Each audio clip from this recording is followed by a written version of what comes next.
I didn't scream. I didn't throw anything. I just stood in my kitchen reading that text message for the third time and thought, okay, so that's how it is. My brother had sent a group photo from the 4th of July cookout. Everyone was there. My mom, my aunt and uncle from Tucson, my cousins I hadn't seen since Christmas, neighbors I'd known since I was 7 years old, lawn chairs, sparklers, the inflatable pool my mom drags out every summer. Everyone was laughing at something off camera. I hadn't been invited. The text underneath the photo said, "Wish you could have made it. Next time." And then a little fireworks emoji. I had been on call that weekend. I'm a nurse practitioner. I work in a cardiology clinic attached to a regional hospital in Charlotte, and that particular weekend had been brutal. 2 emergency admissions back to back, paperwork that kept me in the building until almost midnight on Saturday. I had told my mom 2 weeks in advance that I wasn't sure I could make it. She had said, "We'll see. Hopefully you can swing by." She hadn't told me the date changed. They'd moved it from the Saturday I had blocked off to the Sunday I was covering a colleague's shift as a favor. She knew I was working. She hadn't said a word. I looked at that photo for a long time. I noticed that my sister's boyfriend was in it. He'd been dating her for 4 months. He made the list. I did not. I put my phone face down on the counter. Then I opened my laptop and pulled up the spreadsheet I've been keeping since 2019. I want to be honest about something because I think it matters for understanding everything that came later. I didn't start keeping that spreadsheet out of resentment. I started keeping it because I am, by nature, an organized person. I track my expenses. I have a budget. I use a planner. When my mom called me in March of 2019 and told me my sister needed $900 to cover a gap in her rent, her roommate had bailed 2 weeks before the first was due. I transferred the money and wrote it down the same way I'd write down any other transaction. I assumed it would be paid back. I wrote loan next to it, not gift. It was not paid back. 6 weeks later, my brother called. He was short on his car insurance payment just by $340, just until his next paycheck. He'd pay me back by the end of the month. I transferred it. I wrote it down. By the end of 2019, the spreadsheet had 11 entries. I'm not going to walk through every single one because we'd be here all day, but I want you to understand what the pattern looked like, because it was so gradual that I barely felt it happening. A few $100 here, 1,000 there. An emergency that turned out to be less of an emergency once I'd already transferred the money. My sister's car repair. My brother's security deposit on a new apartment when he and his girlfriend broke up. My mom's furnace, which turned out to be a $4,200 repair that insurance covered most of. She'd forgotten to tell me that part before I sent the money. The repayment promises were consistent. The repayments were not. By the time I hit the 4th of July photo, the spreadsheet showed $61,400 across 4 years. Not counting the times I'd bought groceries for my mom's house or covered a family dinner or sent gift cards for birthdays because I was working and couldn't make the drive. Not counting any of that, $61,400. Documented, named, dated, with follow-up messages where I gently asked and received responses that ranged from soon, I promise, to complete silence. I looked at that number for a while. Then I looked at the group photo again. Then I started researching properties in Western North Carolina. I want to be clear that I did not buy a house because of one text message. That would be insane. I bought a house because I had been quietly planning my exit from a financial dynamic that was bleeding me dry, and the text message was the moment I finally stopped waiting for things to change on their own. I'd been saving aggressively for 2 years. I had a down payment sitting in a high-yield savings account, earmarked for something. I hadn't decided what. I'd been watching listings in the Asheville area because I love the mountains, and I'd spent a week there after passing my boards and thought, someday I want to have a place here. Not necessarily to live full-time, just to have a place that was mine. In August, a listing came up. A small A-frame cabin about 40 minutes outside Asheville on a little over an acre with a creek running along the back edge of the property. It had been on the market for a while. The seller had dropped the price twice. It needed some work. The deck had to be replaced. The kitchen was dated. There was a bathroom situation I didn't want to look at too closely. But the bones were excellent and the land was beautiful. And the price was, after the second reduction, just within what I'd saved. I called a buyer's agent the same day. I did not tell my family. I want to be specific about that decision because people always ask. I didn't tell them because I had watched over 4 years what happened every time something good happened to me. When I got my NP certification, my mom's response was, "That's wonderful. Maybe now you can help your brother with his student loans." When I got a raise, my sister found out somehow and called me within a week with a new emergency.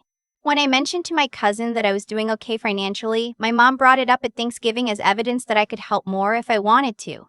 Good news in my family had a way of becoming a line item. So I didn't tell them. I went through the whole process: inspection, appraisal, negotiation, closing, with exactly 2 people knowing. My best friend Keisha, who came with me to see the property, and my real estate attorney, a woman I'd hired specifically because she was thorough and I wanted everything airtight. I closed on the cabin in October. I drove up alone on a Saturday morning with a trunk full of cleaning supplies and a box of things I'd been holding onto.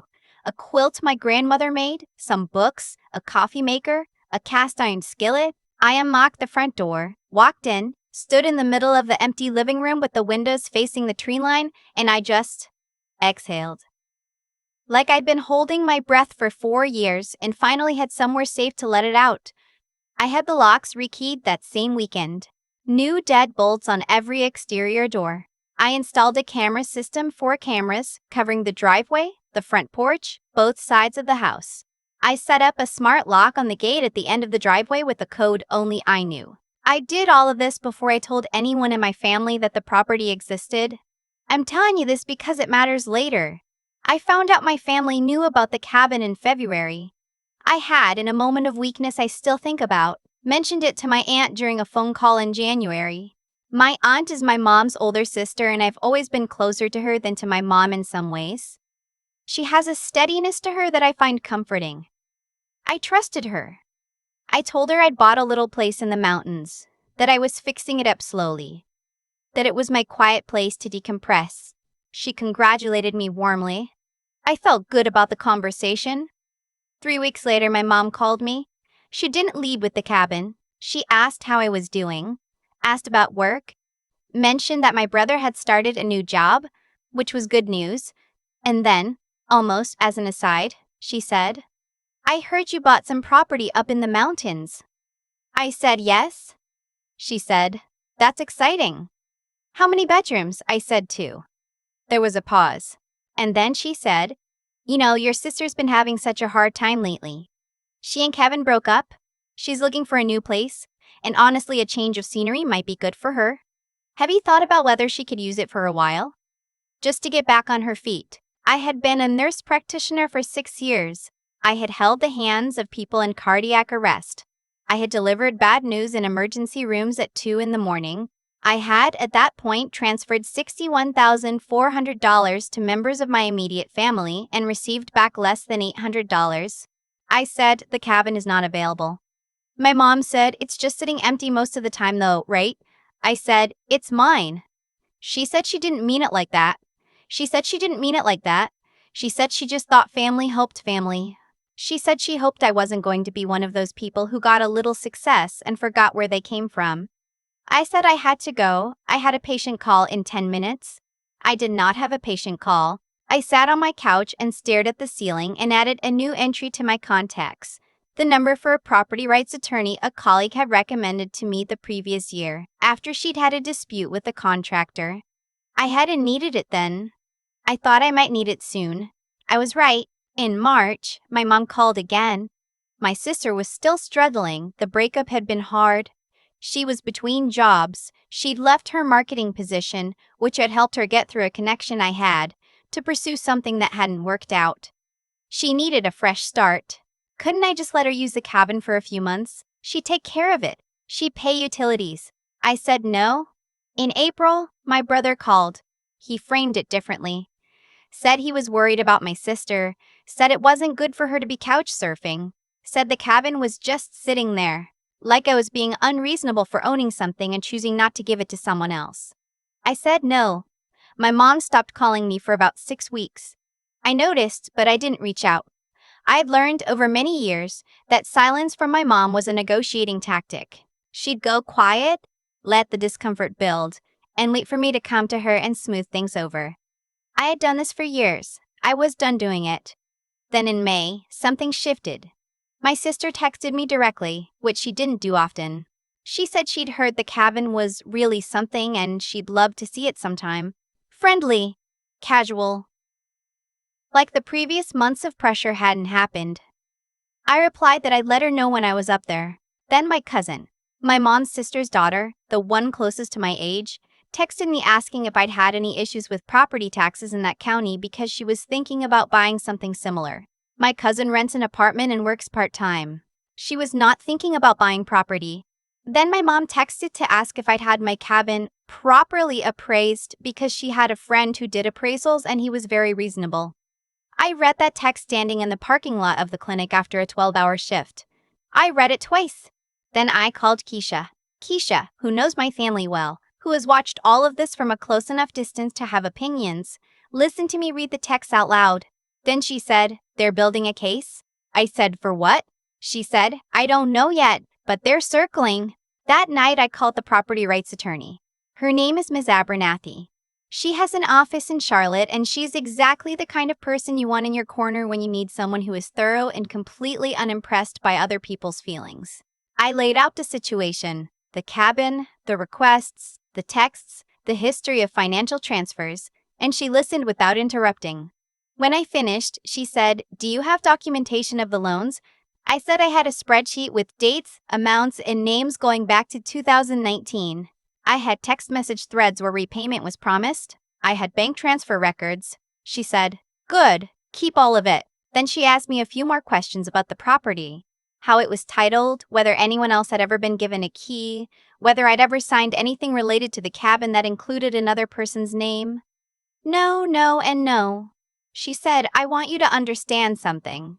What your family is doing may feel like family pressure, but what you're describing, coordinating to access or claim property that belongs to someone else, can cross into legal territory depending on how far they take it." She said she hoped they wouldn't take it that far. She said I should document everything going forward, screenshots, dates, times. I drove home and screenshotted every text I had from the previous 6 months. Then I upgraded the camera system at the cabin. The weekend it happened was in June, a Saturday. I had driven up the night before. I try to get there most weekends in summer. The hiking is incredible, and I find that 2 days in the mountains recalibrates something in me that city life slowly depletes. I'd gotten there Friday evening, made dinner, read for a while, gone to sleep early. Saturday morning I was in the kitchen making coffee when my phone buzzed with an alert from the driveway camera.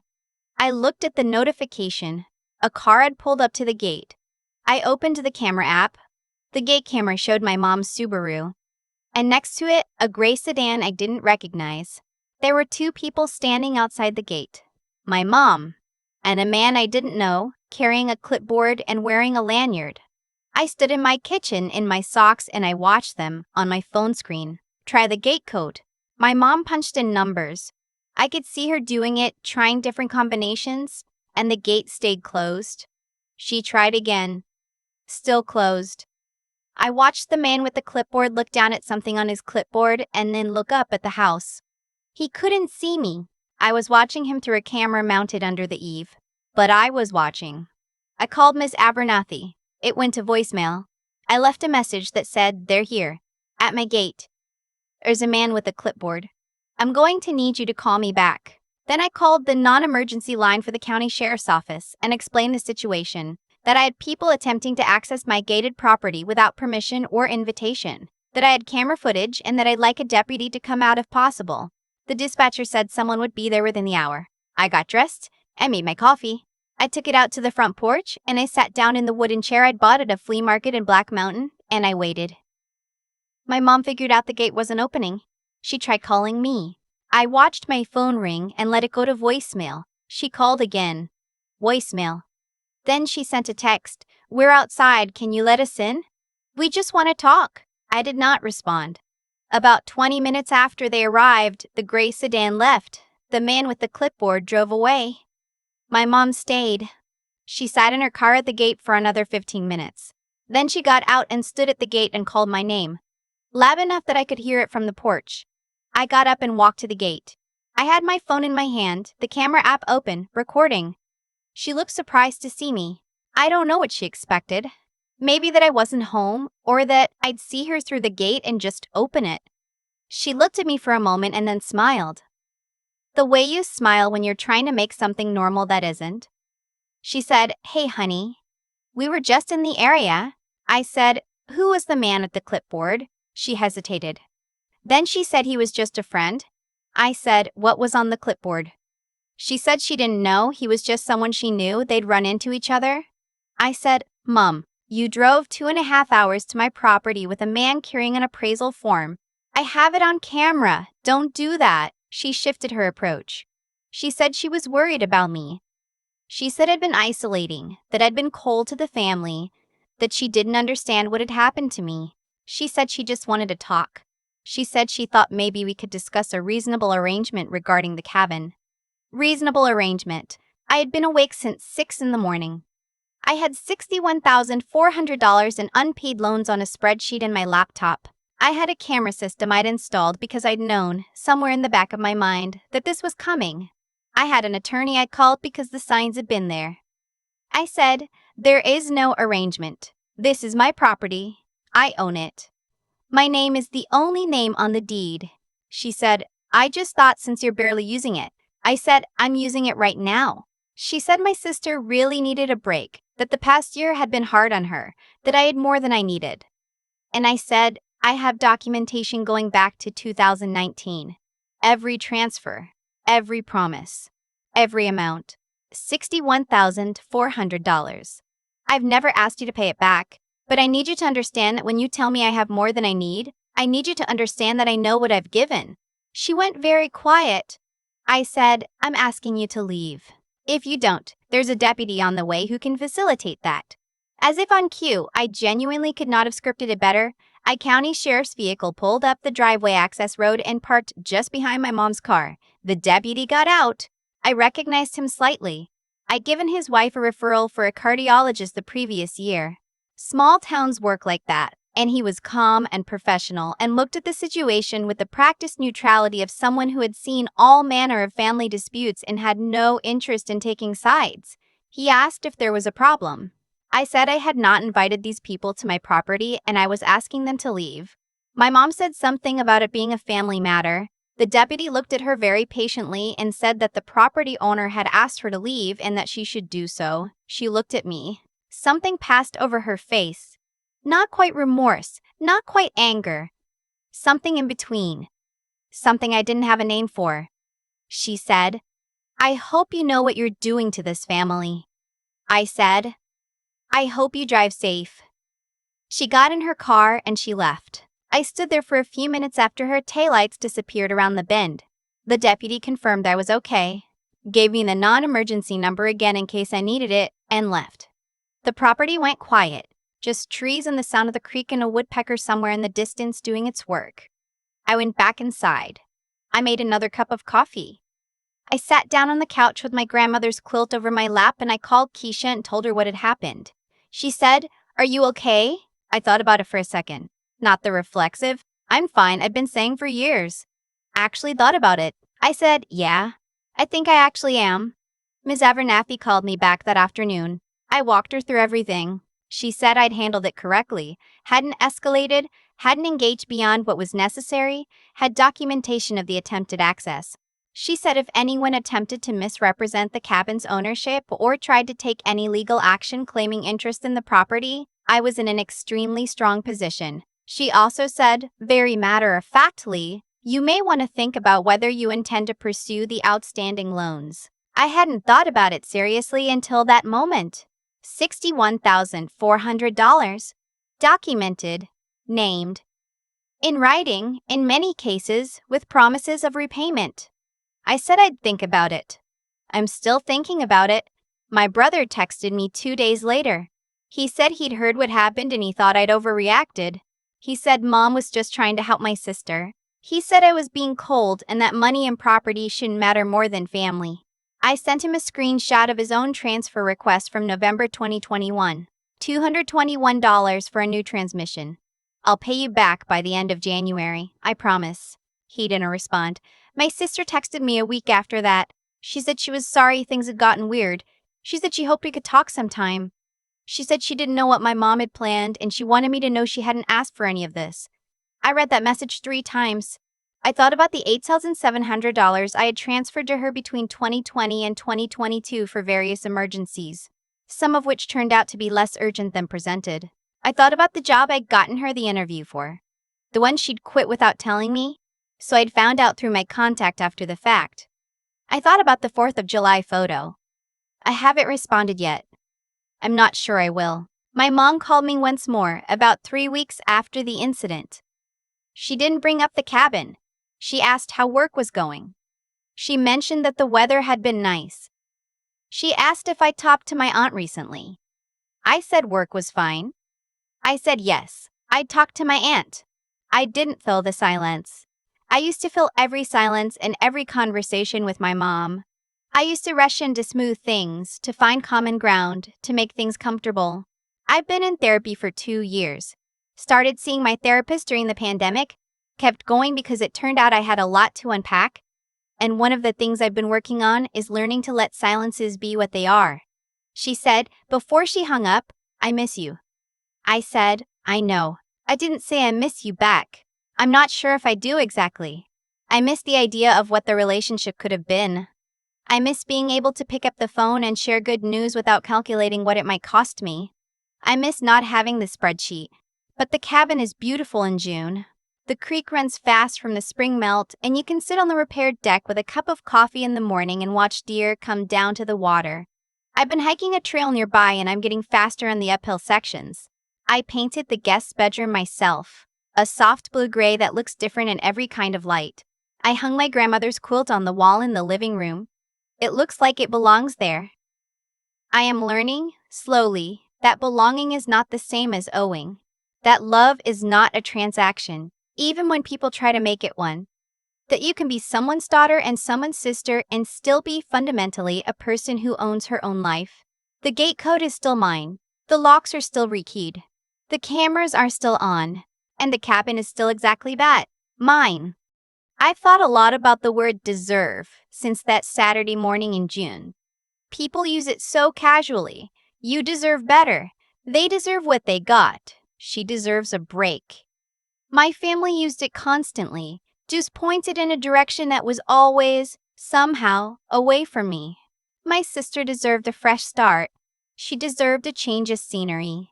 She deserved a cabin she had never paid for, on land she had never set foot on, because her life had gotten hard and I had something she didn't. What I know now is that deserving has very little to do with what actually happens to you. What happens to you is mostly the result of decisions, yours and other people's, compounding over time. My mom made a decision in July to move the cookout without telling me. She made another decision in February to float the idea of giving my cabin to my sister. She made another decision in May to coordinate with my cousin and my brother in a way that felt, from where I was standing, like something being assembled.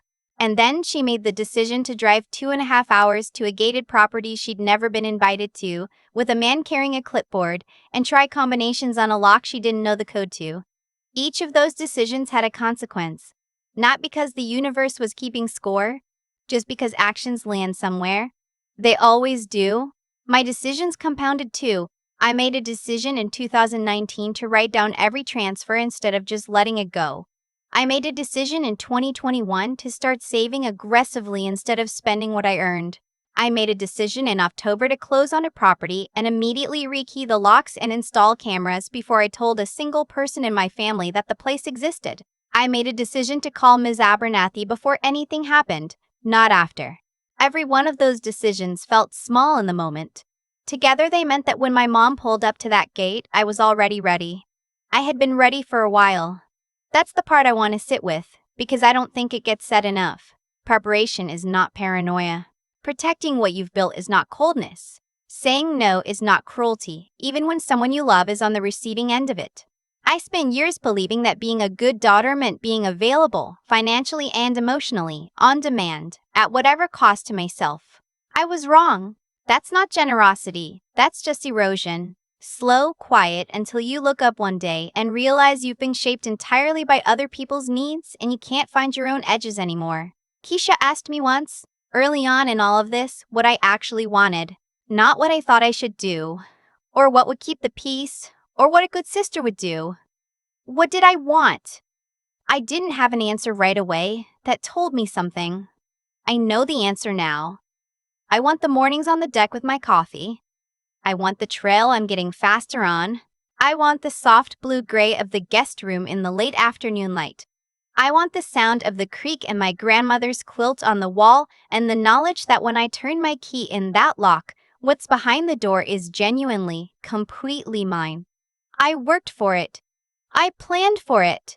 I protected it, and that, more than anything else, is what I'd want anyone to take from this. Not the drama of the gate, not the deputy arriving at exactly the right moment. That part is almost funny in retrospect. But the years before that, the quiet, unglamorous years of writing things down and saving money and making small decisions that nobody saw and that didn't feel like much at the time.